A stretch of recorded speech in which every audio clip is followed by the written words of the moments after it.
support. During this call, we will provide a brief update on Muscat Insurance Company's recent performance, key developments, and our strategic directions moving forward. In this room with us today, we have me, Sarah Blushi, Compliance Officer, the Deputy Executive Officer, Mr. Krishnan, and Deputy Chief Finance Officer, Ms. Elena Tony. To start, I'll briefly set the stage and then I'll hand it over to our Deputy Chief Executive Officer, Mr. Krishnan, for a broader overview, and therefore Ms. Elena to take it over and run into brief with the financials. We look forward to an engaging and productive discussion, and we are happy to address questions if any. With that, now I'll turn it over to Mr. Krishnan. Hello, good afternoon, and thank you very much for joining. It's really a great pleasure to represent Muscat Insurance Company and meet you all today and present the performance of Muscat Insurance Company for the year 2024. I thank Alina, who's joined me as a Deputy CFO, and Shada as well.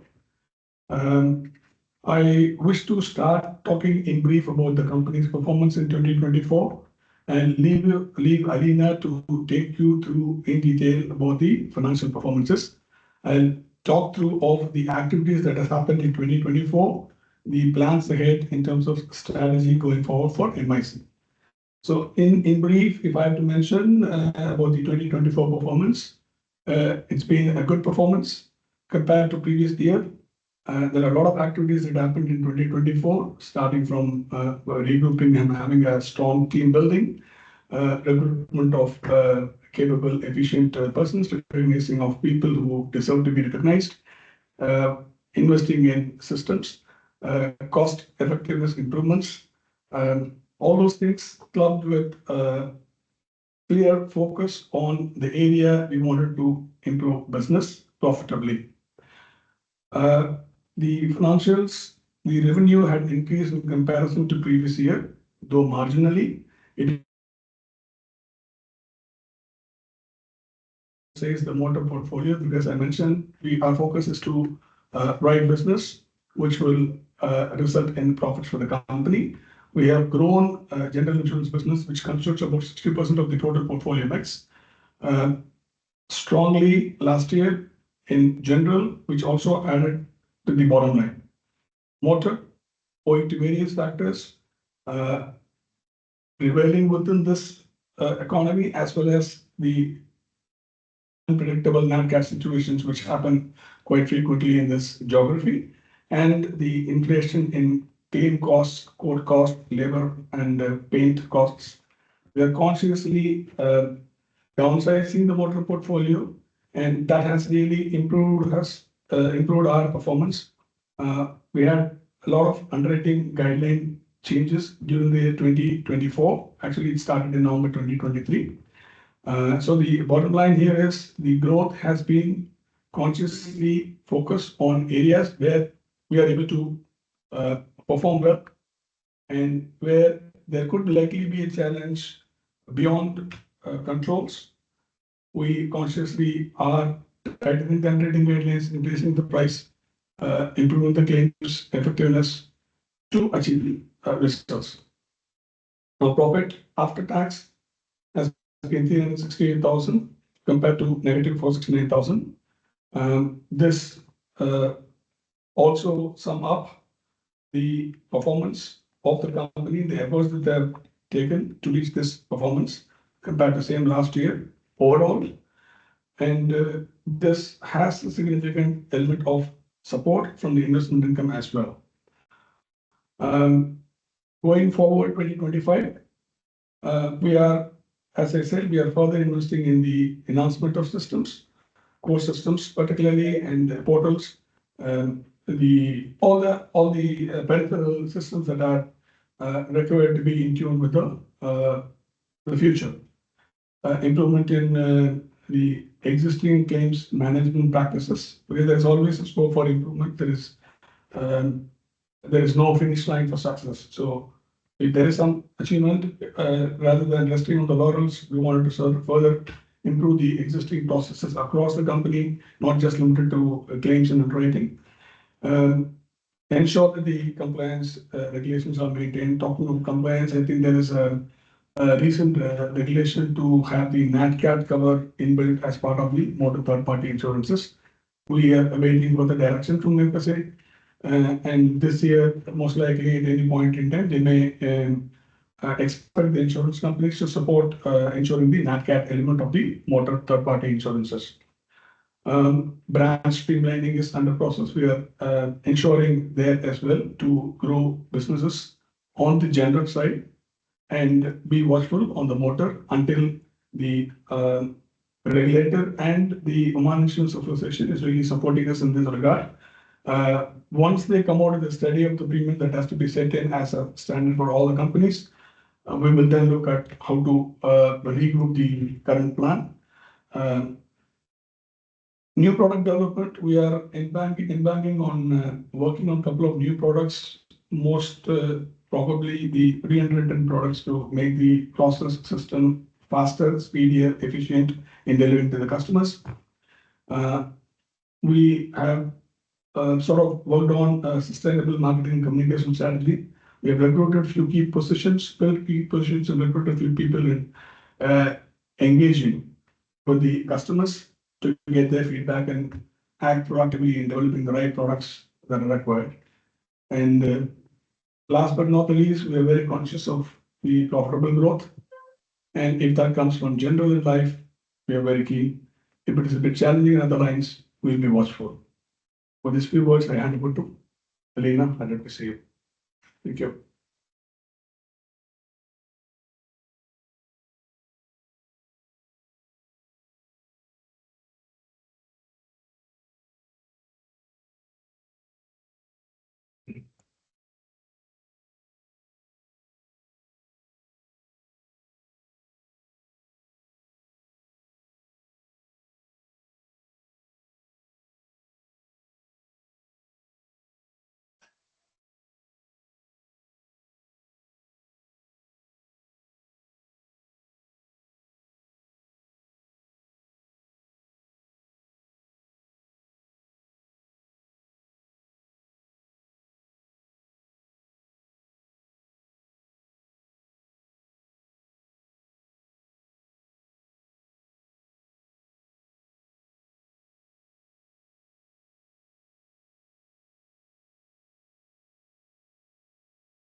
Hello.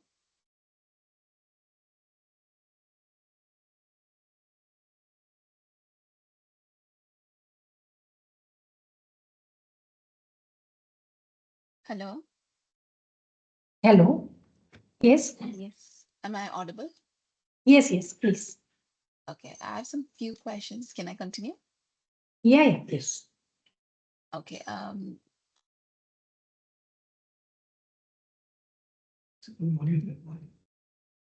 Regarding your investment strategy, could you provide some insights in investment strategy as well as what do you expect the performance to be in the current year?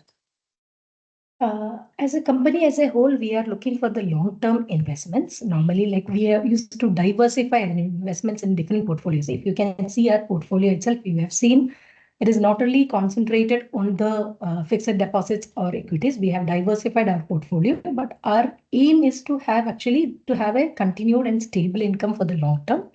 So we always prefer, considering the policy holders, we always prefer to have the low risk so that our investments will be secured and we can have a sustainable and stable income which can be derived. So accordingly, if you can see, our major portfolio is coming in the fixed income securities, bonds, and in the equities. So we used to diversify as well as we used to see the long-term strategy, like it has to be stable and it has to be continued growth so that our investment will be secured for the policyholders. Okay, understood. So what is the target return on the investment portfolio that you're targeting? Also, do you have any plans to increase your equity allocation? And what is the current equity allocation also? Can you provide some The current insights on that? equity, yeah, the Yeah. current, I'll just go back to the investment mix slide.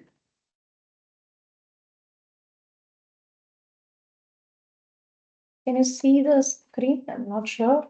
I'm in the investment mix slide. So if you can Uh, see the investment mix, actually it is 49% in the bank balances and fixed deposits. Especially if you are seeing the market rates, the rates has come down compared to previous year. Previous year we had actually the good amount of investments which we have placed for little long term, which at the higher rate, which is giving. If you are seeing the investment portfolio, you can, I already explained, approximately 250,000 has earned only from the fixed income. This has come mainly because we have blocked certain FDs at the higher rate, which benefited us during the current year.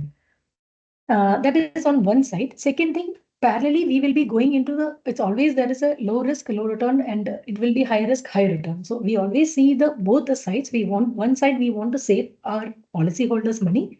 On the other side, we will look into the more investments. So we are diversifying into equities.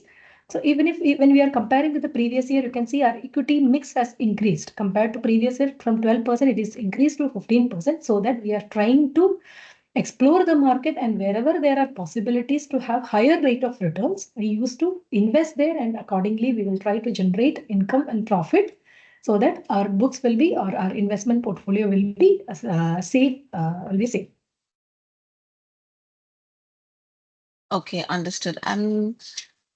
Can you also provide what is the current claims ratio and the combined ratio? I'm sorry if it was already discussed earlier, but I had some audio issues. So can you please repeat again? Okay. The loss ratio, overall loss ratio, has improved from 92% end of 2023 to 90% in 2024. Across the company, I'm saying 90%.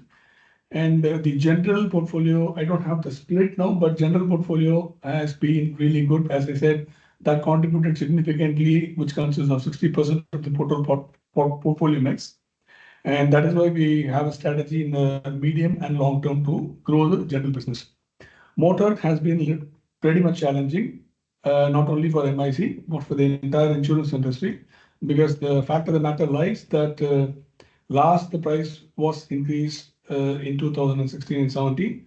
We all know the inflation factors impacting it, particularly further to COVID, and the increase in the inflation of the claims awards out of the courts. So that has an impact, both price impact as well as the cost impact will definitely be a pressure for the insurance companies, not just to Muscat Insurance, it's university. That's why, as insurance company, earlier I mentioned, we work with Oman Insurance Association and regulator who are really supportive in making a market-wide study to know what is the burning cost, what should be the minimum premium that has to be bought, charged, so that overheads plus this manage the combined ratio. In my opinion, I've been in the industry for more than 30 years. Motor and medical per se, the loss ratio, even if it is around 80-90%, it is considered to be good performance. So it will be challenging unless certain changes happen. And we are here to support the economy until the changes come. And as Alina mentioned, diversify the investment in such a manner without compromising the safety of the investments, as well as growing on the portfolio where we are able to make sustainable profits for the company.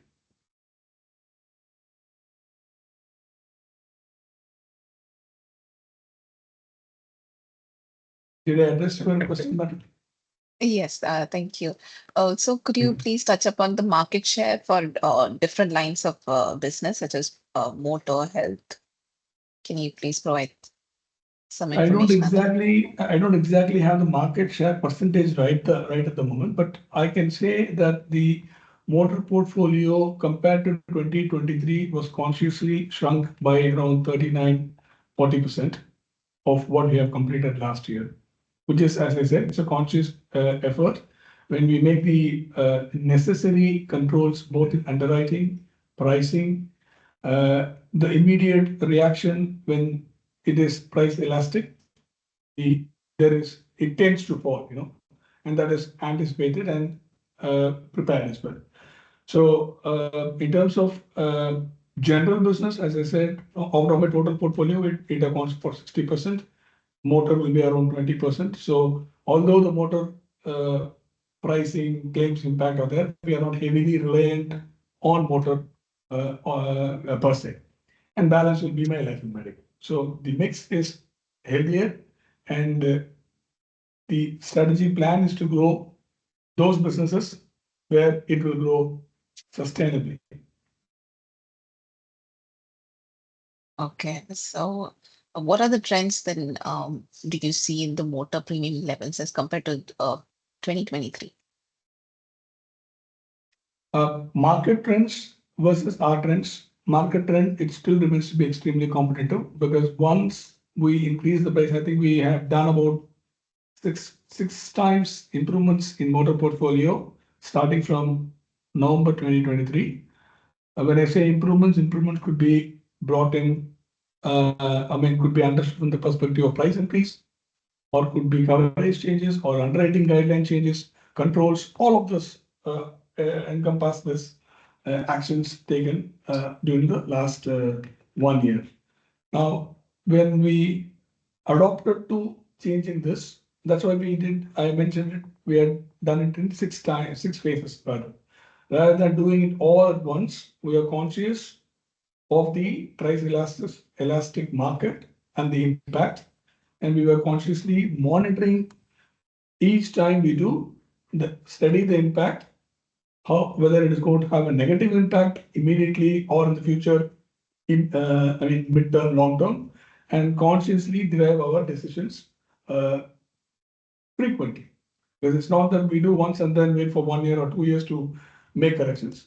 That tells that we are conscious of monitoring the change that has happened and measuring the response. So these things are helping us. We have increased the minimum premium in third party. We've increased the comprehensive premium for certain schemes which were not performing healthily. We have come out of few schemes since it did not really made sense to us at their requested premium and our quoted premium last. So it's a combination of several factors. In 2 lines, if I have to sum up, yes, our premiums have increased compared to last year. We do have challenges when, for example, a customer who has had no claims last year is having to face paying an increase in premium this year. It has to be looked at, or it is being looked at on a case-to-case basis, giving weightage for the two factors.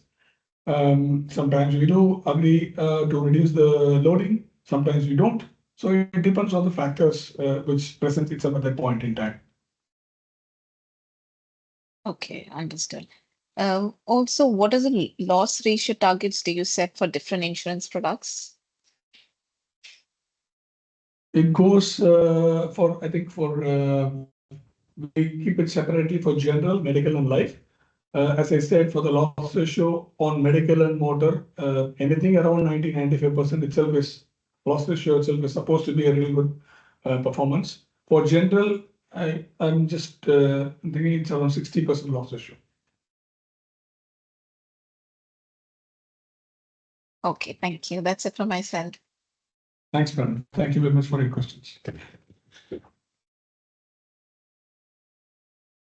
So thank you all for your time and attention today. Any more questions? Yeah. Any more questions?